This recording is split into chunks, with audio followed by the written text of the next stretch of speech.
2027 के विधानसभा चुनाव से पहले उत्तर प्रदेश में राजनीतिक दल अपने तरकश में सियासी तीर सजा रहे हैं। कोई अपनी राजनीतिक जमीन पर सिरे से सजाने की कोशिश कर रहा है, तो कोई वार पलटवार के जरिए अपने पक्ष में बाहुल बनाने की कोशिश में जुटा हुआ है। इस सब के बीच यूपी सरकार में मंत्री और सुभाषपा अध्यक्ष ओपी राजभर पिछले कुछ समय से अखिलेश यादव पर निशाना साधने का कोई मौका नहीं छोड़ रहे। इसके साथ ही वो सपा के गढ़ कहे जाने वाले आजमगढ़ से अखिलेश यादव को चुनौती देने की कोशिश कर रहे हैं।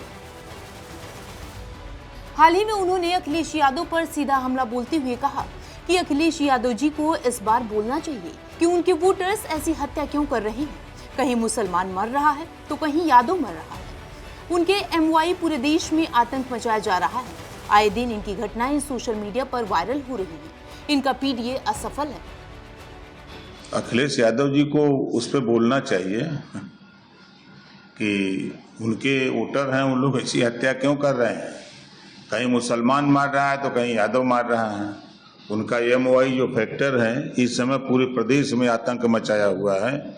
आपने देखा होगा कि अभी चंदौली में पटेल महिला जो उन्हीं की पार्टी के जिलाध्यक्ष महिला मंच की, और उसके घर में घुस करके समाजवादी पार्टी के नेता 4 यादव जी लोग उसको बुरी तरह उसका बाल पकड़ के पीट रहे हैं।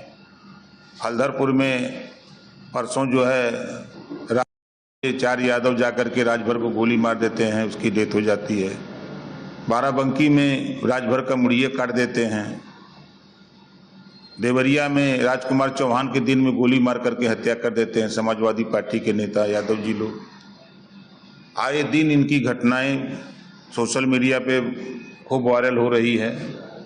तो इनके जो कारनामे हैं वो जो पीडीए ये बोलते हैं, पीडीए इनका असफल है। सिर्फ एमवाई फैक्टर को दबाने के लिए, लोगों का दिमाग भटकाने के लिए कि हमको सिर्फ एमवाई कहा जाता था, इस नाते पीडीए चिल्ला रहे हैं।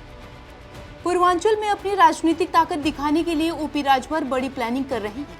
इसीलिए उन्होंने 2026 में आजमगढ़ के अतरौलिया विधानसभा में अहिरौला स्थित जनता इंटर कॉलेज में सामाजिक समरसता महारैली का आयोजन किया। सिर्फ इतना ही नहीं, हाल ही में सपा पर निशाना साधते हुए ओपी राजभर ने कहा कि दुख इस बात का है कि सपा के गढ़ में ही आतंकवादी बार बार पकड़े जा रहे हैं। इसका मतलब साफ है कि आतंकियों को समाजवादी पार्टी के नेताओं का संरक्षण जरूर मिलता रहा होगा। देखिए, पुराना इतिहास आजमगढ़ का है कि हमेशा आतंकवादी आजमगढ़ से पकड़े जाते हैं। क्या वजह है? ये यहाँ जो है समाजवादी पार्टी का गढ़ लोग बताते हैं। समाजवादी पार्टी के गढ़ में आतंकवादी पैदा होते हैं कहाँ? एटीएस के इस कार्य पे कैसे? देखिए, एटीएस ने जो कार्रवाई किया हम उसकी सराहना करते हैं कि ऐसे लोग अगर पकड़े जाते हैं जो देश विरोधी गतिविधियों में लिप्त हैं, उनको कड़ी से कड़ी कार्रवाई हो। जो उन्होंने किया है उनकी हम प्रशंसा करते हैं कि उन्होंने बहुत अच्छा कदम एटीएस ने उठा करके इनको पकड़ा है। यही निजामाबाद का रहने वाला था, वो पाकिस्तानी का गैंगस्टर भी है और यहाँ पे रहता है। अब आजमगढ़ का नाम आने के बाद तो समाजवादी पार्टी का नाम आता है।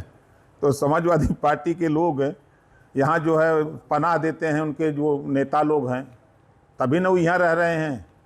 अब जितने भी आतंकवादी हैं हम आए हैं, सब एक एक पकड़ के निकालेंगे यहाँ से, सब यहाँ से चले जाएंगे।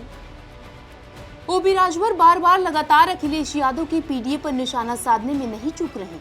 वो इस बात को दोहराते हैं कि अखिलेश यादव का पीडीए पूरी तरह से फेल हो चुका है। पीडीए का मतलब होता है अगर पीटेगा अहिर, पीटेगा अल्पसंख्यक, सरकार बनेगी। इसी पर जहाँ देखिए तहें, चाहे गाजियाबाद उठा के देखिए, चाहे मऊ उठा के देखिए, चाहे आप गोरखपुर देखिए, चाहे आप उठा करके सिद्धार्थनगर देखिए, बाराबंकी देखिए, चाहे कौशाम्बी देखिए, हर जगह तो यही लोग आतंक मचाए हुए हैं। बता दें कि उत्तर प्रदेश में राजभर समाज की आबादी 12% है, जबकि पूर्वांचल में 12 से 22% तक है। पूर्वांचल की 2 दर्जन से ज्यादा लोकसभा सीटों पर 50,000 से लेकर करीब 2.5 लाख तक राजभर वोटर्स हैं।